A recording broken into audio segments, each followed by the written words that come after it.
ഇന്ന് നമ്മൾ ചെയ്യാൻ പോകുന്നത് ഒരു ഫ്ലെയർ പലാസോ എങ്ങനെ പെർഫെക്റ്റ് ആയിട്ട് സ്റ്റിച്ചിങ് ഒന്നും പുറത്ത് കാണാത്ത രീതിയിൽ എങ്ങനെ ചെയ്യാമെന്ന് നോക്കാം. ഇത് എൻ്റെ ഫസ്റ്റ് ലോങ് വീഡിയോ ആണ്. നിങ്ങളെല്ലാവരുടെയും സപ്പോർട്ട് പ്രതീക്ഷിക്കുന്നു. ഞാനിവിടെ ചെയ്യുന്നത് 3 വയസ്സുള്ള കുട്ടിക്ക് വേണ്ടിയിട്ടാണ്. ആദ്യം തന്നെ ഒരു പേപ്പറിലാണ് കാണിച്ചു തരാൻ പോകുന്നത്. ഇതൊരു തുണിയാണെന്ന് വിചാരിക്കുക. എന്നിട്ട് ഫസ്റ്റ് ഒരു ഫോൾഡ് ചെയ്യുക, പിന്നെ അത് വീണ്ടും ഒരു കോണാക്കിയിട്ട് മടക്കുക. സെമി അംബ്രല ആയിട്ടാണ് നമ്മളിത് കട്ട് ചെയ്യുന്നത്. എനിക്ക് വരുന്ന അളവുകൾ എന്ന് വെച്ചാൽ ലെങ്ത്ത് വരുന്നത് 20, വേസ്റ്റ് റൗണ്ട് 18, ഹിപ്പ് റൗണ്ട് 20 ഇങ്ങനെയാണ് വരുന്നത്. ഫസ്റ്റ് നമ്മൾ കണ്ടുപിടിക്കാൻ പോകുന്നത് മുകളിൽ എത്രയാണ് മാർക്ക് ചെയ്യേണ്ടത്, വേസ്റ്റ് റൗണ്ടിൻ്റെ ഭാഗത്ത് എത്രയാണ് മാർക്ക് ചെയ്യേണ്ടതെന്ന് ആണ് കണ്ടുപിടിക്കാൻ പോകുന്നത്. അത് ഹിപ്പ് റൗണ്ട് വെച്ചിട്ടാണ് നമ്മൾ കണ്ടുപിടിക്കുന്നത്. ഹിപ്പ് റൗണ്ട് ഡിവൈഡ് ബൈ 3.14 ആണ്. സെമി അംബ്രല ആയതുകൊണ്ടാണ് 3.14 എന്നുള്ളത് എല്ലാവർക്കും കോമൺ ആയിട്ട് വരുന്നതാണ്. അപ്പോൾ എനിക്കിവിടെ കിട്ടുന്നത് 6.3 ആണ്. അത് ഞാൻ 6.5 ആയിട്ട് കൺവേർട്ട് ചെയ്തിട്ടുണ്ട്. അതവിടെ മാർക്ക് ചെയ്യുക. അത് എവിടെയാണോ ആ ഒരു 6.5 എനിക്ക് കിട്ടുന്നതെന്ന് വെച്ചാൽ അവിടെ മാർക്ക് ചെയ്യുക. മുകളിൽ നിന്ന് താഴേക്ക് ആ ഒരു 6.5ൻ്റെ മാർക്ക് ചെയ്ത ആ ഒരു സ്ഥലത്തേക്ക് എത്രയാണോ വരുന്നതെന്ന് വെച്ചാൽ അത് എല്ലാ ഭാഗത്തും മുകളിൽ നിന്ന് തന്നെ മാർക്ക് ചെയ്യുക. അപ്പോൾ ആ ഒരു കർവ് ഷേപ്പിൽ തന്നെ നമുക്ക് കിട്ടുന്നതായിരിക്കും. പിന്നെ നമുക്ക് കാണാനുള്ളത് ക്രോച്ച് ലെങ്ത് ആണ്. ക്രോച്ച് ലെങ്ത് നമ്മൾ കാണുന്നത് ഹിപ്പ് റൗണ്ട് വെച്ചിട്ട് തന്നെയാണ്. ഹിപ്പ് റൗണ്ട് ഡിവൈഡഡ് ബൈ 3 + 2 ഇഞ്ചാണ്. 2 ഇഞ്ച് എല്ലാവർക്കും ഒരുപോലെയാണ് വരിക. അങ്ങനെ എനിക്ക് കിട്ടിയിരിക്കുന്നത് 9 ഇഞ്ചാണ്. ആ 9 ഇഞ്ച് താഴത്തേക്ക് മാർക്ക് ചെയ്തു. അവിടുന്ന് 1.5 ഇഞ്ച് കേർവ് ചെയ്യാൻ വേണ്ടിയിട്ട് 1.5 ഇഞ്ചാണ് എടുക്കുന്നത്. അത് മുകളിലേക്കും 1.5 ഇഞ്ച് മാർക്ക് ചെയ്തിട്ട് അതൊരു കേർവ് ഷേപ്പായിട്ട് മാർക്ക് ചെയ്തു. അങ്ങനെ പിന്നെ ലെങ്ത്തും മാർക്ക് ചെയ്തു 20 ഇഞ്ച്.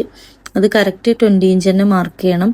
കാരണം നമ്മൾ 1 ഇഞ്ച് ബാൻഡ് വെക്കുന്നുണ്ട്. അപ്പോൾ സീം എലമെൻസും എല്ലാം കൂടി ആവുമ്പോൾ കറക്റ്റായിട്ട് വന്നോളും. അതുകൊണ്ട് കറക്റ്റ് ലെങ്ത്ത് എത്രയാണോ നമുക്ക് വേണ്ടത് ആ ലെങ്ത്ത് തന്നെ മാർക്ക് ചെയ്താൽ മതി. ഇനി നമുക്കിത് തുണിയിലേക്ക് എങ്ങനെ മാർക്ക് ചെയ്യുന്നത് നോക്കാം. നേരത്തെ പറഞ്ഞ പോലെ തന്നെയാണ് ഫാബ്രിക് ഫോൾഡ് ചെയ്തിട്ടുള്ളത്. 6.5 ഇഞ്ച് മാർക്ക് ചെയ്തെടുത്തുനിന്ന് മുകളിൽ നിന്ന് എത്ര വരുന്നുണ്ടോ നോക്കിയിട്ട് അത് എല്ലാ സ്ഥലത്തേക്കും ഒരേപോലെ മാർക്ക് ചെയ്യുക. എന്നിട്ട് അവിടെ നിന്ന് താഴേക്ക് ക്രോച്ച് ലെങ്ത്ത് 9 ഇഞ്ച് മാർക്ക് ചെയ്യുക. പിന്നെ അവിടെ നിന്ന് ഇങ്ങോട്ടേക്ക് 1.5 ഇഞ്ച് മാർക്ക് ചെയ്യുക. ആ 1.5 ഇഞ്ച് മുകളിൽ നിന്ന് താഴേക്ക് സ്ട്രെയിറ്റ് ആയിട്ട് ഒരു ലൈന് കൊടുക്കുക. എന്നിട്ട് അവിടുന്ന് ഒരു കർവ് ഷേപ്പ് വരക്കുക. കർവ് ഷേപ്പ് വരക്കാൻ വേണ്ടിയിട്ട് ആ ഒരു ഏരിയയിൽ 1.5 ഇഞ്ചിൻ്റെ താഴെ നിന്ന് മുകളിലേക്ക് 1.5 ഇഞ്ച് മാർക്ക് ചെയ്തിട്ട് അവിടെ ഒരു കർവ് ഷേപ്പ് കൊടുക്കുക. പിന്നെ ലെങ്ത്ത് മാർക്ക് ചെയ്യുക. കറക്റ്റ് 20 ഇഞ്ച് തന്നെയാണ് മാർക്ക് ചെയ്യുന്നത്. മുകളിൽ വേസ്റ്റ് ബാൻഡ് 1 ഇഞ്ച് വരാനുണ്ട്. പിന്നെ താഴെ ഫോൾഡ് ചെയ്യാനും മുകളിൽ 1/2 ഇഞ്ച് ബാൻഡിന് ജോയിൻ ചെയ്യാനും പോവും. അപ്പോൾ കറക്റ്റ് ലെങ്ത്തായിട്ട് വന്നോളും. ഇവിടെയാണ് നമ്മൾ 6.5 ഇഞ്ച് മാർക്ക് ചെയ്ത ആ ഒരു ഭാഗം. ഇതാണ് നമ്മളെ ക്രോച്ച് ലെങ്ത്ത് 9 ഇഞ്ച് വരുന്നത്. അവിടുന്ന് അങ്ങോട്ടേക്ക് 1.5 ഇഞ്ച്, അവിടുന്ന് മുകളിലോട്ടേക്ക് അവിടെ നിന്നാണ് 1.5 ഇഞ്ച് മാർക്ക് ചെയ്യുക. എന്നിട്ട് അവിടെ ഒരു കർവ് കൊടുക്കുക. പിന്നെ ലെങ്ത്ത് മാർക്ക് ചെയ്യുക. ഇങ്ങനെയാണ് കട്ടിങ് വരുന്നത്. ഈ കട്ട് ചെയ്ത തുണിയെടുത്തിട്ട് നമ്മൾ അതുപോലെ ലൈനിങ്ങും സെയിം അതുപോലെ തന്നെ കട്ട് ചെയ്യണം. ലെങ്ത്ത് മാത്രം 1 ഇഞ്ച് കുറച്ചിട്ട് ബാക്കി എല്ലാ ഭാഗവും സെയിം അതുപോലെ തന്നെ കട്ട് ചെയ്യണം. ഇനി നമുക്കിത് സ്റ്റിച്ച് ചെയ്യാം. ഫസ്റ്റ് ചെയ്യേണ്ടത് മെയിൻ ഫാബ്രിക്കിൻ്റെ ഫ്രണ്ട് പാർട്ടും ബാക്ക് പാർട്ടിൻ്റെയും ക്രോച്ച് തമ്മിൽ ജോയിൻ ചെയ്തെടുക്കുക. അതുപോലെ തന്നെ ലൈനിങ്ങിൻ്റെതും ഫ്രണ്ട് പാർട്ടിൻ്റെയും ബാക്ക് പാർട്ടിൻ്റെയും ക്രോച്ച് തമ്മിൽ ജോയിൻ ചെയ്തെടുക്കുക. ക്രോച്ച് ജോയിൻ ചെയ്തതിന് ശേഷം പിന്നെ ചെയ്യേണ്ടത് വേസ്റ്റ് ഭാഗം നമ്മൾ ലൈനിങ്ങും മെയിൻ ഫാബ്രിക്കും തമ്മിൽ ജോയിൻ ചെയ്യുകയാണ് വേണ്ടത്. മോശം ഭാഗവും ലൈനിങ്ങിൻ്റെ മോശം ഭാഗവും മെയിൻ ഫാബ്രിക്കിൻ്റെ മോശം ഭാഗവും ഒപ്പരം വെച്ചിട്ടാണ് അത് ജോയിൻ ചെയ്തെടുക്കേണ്ടത്. അങ്ങനെ ആവുമ്പോൾ സീം എലമെൻസ് ഒന്നും പുറത്ത് കാണാത്ത രീതിയിൽ അതൊക്കെ ഉള്ളിലായിട്ട് നമുക്ക് സ്റ്റിച്ച് ചെയ്യാൻ പറ്റുന്നതാണ്. ഇതുപോലെ വെച്ചിട്ട് ഞാൻ പിന്ന് വെച്ച് സെക്യൂർ ചെയ്തിട്ടുണ്ട്. എന്നിട്ട് ആ ഒരു ഭാഗം കംപ്ലീറ്റ് ജോയിൻ ചെയ്തെടുക്കുക. ലൈനിങ്ങും മെയിൻ ഫാബ്രിക്കും തമ്മിൽ ജോയിൻ ചെയ്തെടുത്തിട്ടുണ്ട്. ഇങ്ങനെയാണ് കിട്ടുക. മെയിൻ ഫാബ്രിക്കും ഇതും കൂടി ജോയിൻ ചെയ്താൽ പുറമേ കാണുമ്പോൾ ഇങ്ങനെ ഉണ്ടാവും. ഇത് തുറന്ന് നോക്കുമ്പോൾ അതിൻ്റെ ഉള്ളിലാണ് ലൈനിങ്ങിൻ്റെ സ്റ്റിച്ചിങ് ഭാഗം ഒക്കെ വരുന്നത് ഉള്ളിൽ. പുറമെ കാണുമ്പോൾ സ്റ്റിച്ചിങ് ഒക്കെ ഉള്ളിലായിട്ട് നല്ല ഫിനിഷിങ്ങിൽ കിട്ടും. ബാക്കിയുള്ള ഭാഗവും അതുപോലെ തന്നെ നമുക്ക് നല്ല ഫിനിഷിങ്ങിൽ ചെയ്തെടുക്കാം. ഇനി നമുക്ക് വേണ്ടത് വേസ്റ്റ് ബാൻഡാണ്. വേസ്റ്റ് ബാൻഡിന് 3 ഇഞ്ച് ലെങ്ത്തിൽ കട്ട് ചെയ്തെടുത്തിട്ടുണ്ട് ഒരു തുണി. 1 ഇഞ്ച് എലാസ്റ്റിക്കാണ് വെക്കുന്നത്. അതുകൊണ്ട് 3 ഇഞ്ച് വിഡ്ത്തിലാണ് നമ്മൾ തുണി കട്ട് ചെയ്തിട്ടുള്ളത്. ലെങ്ത്തിന് കുറച്ച് കൂടുതലാണ്, വേസ്റ്റിനെക്കാട്ടിയും കുറച്ച് കൂടുതൽ കട്ട് ചെയ്തെടുത്തിട്ടുണ്ട്. അംബ്രല കട്ടായതുകൊണ്ട് സ്റ്റിച്ച് ചെയ്ത് കഴിഞ്ഞ് വരുമ്പോൾ ചിലപ്പം കൂടുതലും കുറവും ആവാൻ സാധ്യതയുണ്ട്. അതുകൊണ്ട് കുറച്ച് കൂടുതലാണ് എടുത്തിട്ടുള്ളത്. എന്നിട്ട് ഫസ്റ്റ് സ്റ്റാർട്ട് ചെയ്യുന്നിടത്ത് ഒരു 1/2 ഇഞ്ച് സീം അലവൻസ് പുറത്തോട്ടാക്കിയിട്ട് സ്റ്റിച്ച് ചെയ്യാൻ സ്റ്റാർട്ട് ചെയ്യുക. എന്നിട്ട് അവിടെ ലാസ്റ്റ് എത്താനാവുമ്പോൾ സ്റ്റിച്ച് മെഷീനിൽ തുണി മാറ്റിയിട്ട് ആവശ്യത്തിനുള്ള തുണി മാത്രം വെച്ചിട്ട് സ്റ്റിച്ച് ചെയ്തെടുത്താൽ മതി. അപ്പോൾ കറക്റ്റായിട്ട് കിട്ടിക്കോളും. ഇതുപോലെ അവിടെ എത്താനാവുമ്പോൾ മെഷീനിൽ തുണി എടുക്കുക. എന്നിട്ട് അവിടുന്ന് കട്ട് ചെയ്ത് അരയിഞ്ച് സീം അലവൻസിന് വെച്ചിട്ട് ബാക്കി കട്ട് ചെയ്ത് ഒഴിവാക്കുക. ഞാൻ ഈ വീഡിയോയിൽ കാണിക്കുന്ന പോലെ എവിടെയാണോ ആ ഒരു ജോയിൻ്റ് വരുന്നത് അവിടെ കറക്റ്റ് മാർക്ക് ചെയ്തിട്ട് നമുക്ക് കട്ട് ചെയ്തിട്ട് പിന്നെ സ്റ്റിച്ച് ചെയ്തെടുക്കാവുന്നതാണ്.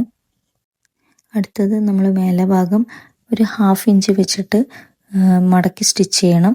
ഫസ്റ്റ് 1/2 ഇഞ്ച് മടക്കുക.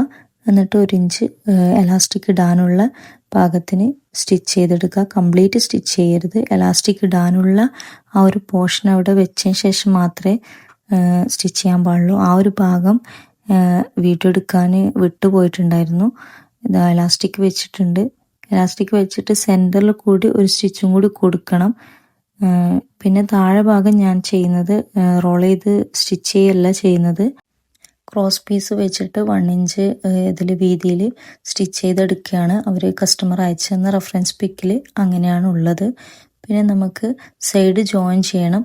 അതിനു വേണ്ടി മെയിൻ ഫാബ്രിക് മാത്രം എടുക്കുക. അത് മുകളിലോട്ടാക്കി എടുത്തതിന് ശേഷം അത് ഒരുപോലെ വെച്ചിട്ട് സ്റ്റിച്ച് ചെയ്തെടുക്കുകയാണ് വേണ്ടത്.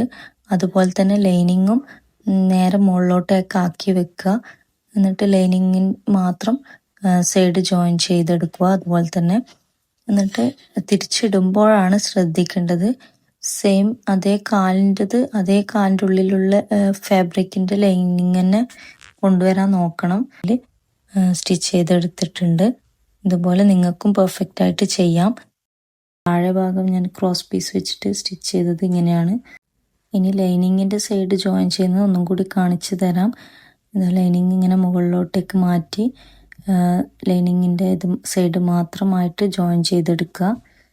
ഇങ്ങനെയാണ് ചെയ്യേണ്ടത്. ഞാൻ പറയുമ്പോൾ മനസ്സിലാവുന്നില്ലെങ്കിലും നിങ്ങൾക്ക് വീഡിയോ കാണുമ്പോൾ മനസ്സിലാവുന്നുണ്ടാവും.